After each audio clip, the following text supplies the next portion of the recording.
any time or thought into the individual needs of every member of your team? Oftentimes, we don't do that. We tend to think about blanket needs, or we assume that people are motivated by and need the same things that we do. And that's just not true. Every individual on your team has something unique that motivates them. And you can do all you want extrinsically or externally using good old-fashioned carrot and stick methodologies to try to motivate people, but that's never going to do the work that truly knowing someone, knowing what their individual needs are, and then leveraging that knowledge to help them get what they want as a motivator. Here's a classic example. I often hear sales managers say, oh, they're salespeople, so of course they're money motivated. And those same sales managers then throw incentives and bonuses and extra commissions out there in an attempt to motivate those sellers to sell more. And then they wonder why that doesn't work for everybody. Often it's the misperception, but more often it's that the sales manager herself or himself would be motivated by extra money. Salespeople are people first before they're ever salespeople, and they are intrinsically motivated the same way that all of us are by individual needs and interests. As a professional HR staff person, manager, leader in your organization, it's your responsibility, your obligation to give individuals what they need so that they can flourish and grow, and so that they can be motivated to give you back what you need and what you expect from them. And it isn't all that hard to do. It starts with simply getting to know the people on your team, paying attention to them, seeing what they respond to, noticing when they're struggling, and taking action to help them move through that period. This is about putting people first. And it's something that will make an incredible difference in your workplace culture and in the engagement of your employees. When you're growing plants in bales of straw, just like when you're interacting with people, it's really important to consider the individual needs. The individual needs of every single type of crop, in fact, every single plant, or every single person. And I realize this extended metaphor may take a moment to wrap your head around, but bear with me here because I want to fully explain it all the way through.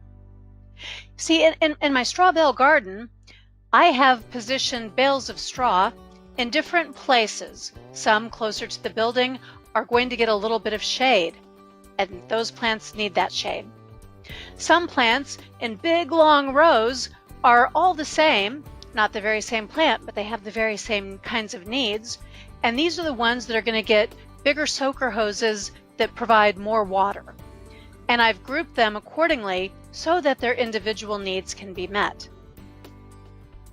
I plan ahead for this, it's not accidental, and I watch and I learn about those plants so that I can improve each year how I position them and what I do for them. And it's the very same thing when it comes to the medium I use to plant them in.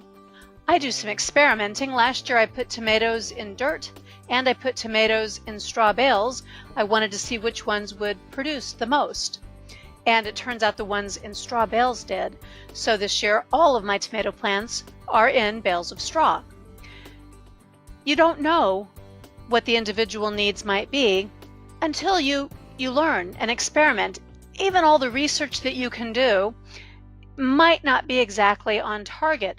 In my case with straw bales, that's such a new hobby for people that I don't think there's all that much research out there, especially for my particular climate and conditions that are available.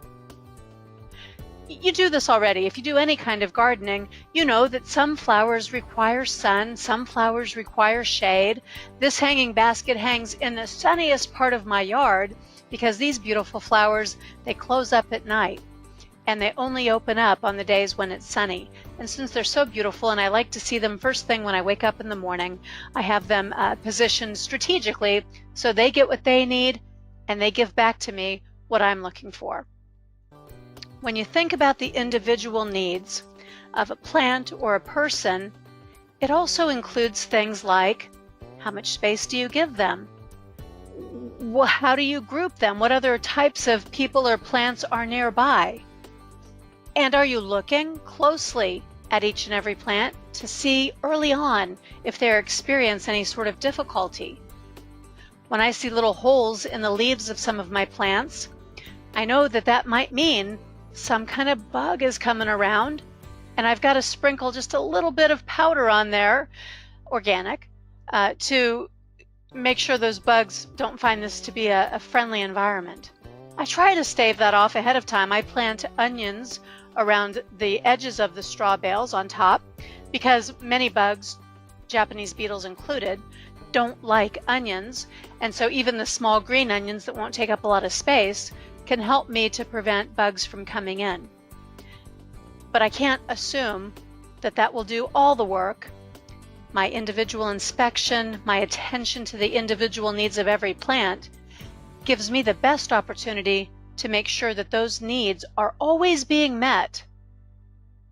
It doesn't make me someone who's a crutch to other people. It makes me someone who shows concern and care. And when I've invested in them, they also are going to do their very best to take care of their own needs. Ultimately, when you take care of your crops, when you take care of people the same way, you're going to get more out of them because you put more into them. And you'll be able to do all sorts of things that would never be possible. You won't have the volume of output, you won't have the quality if you aren't investing time and effort into people the very same way that you have to invest time and effort into anything that you ever want to grow.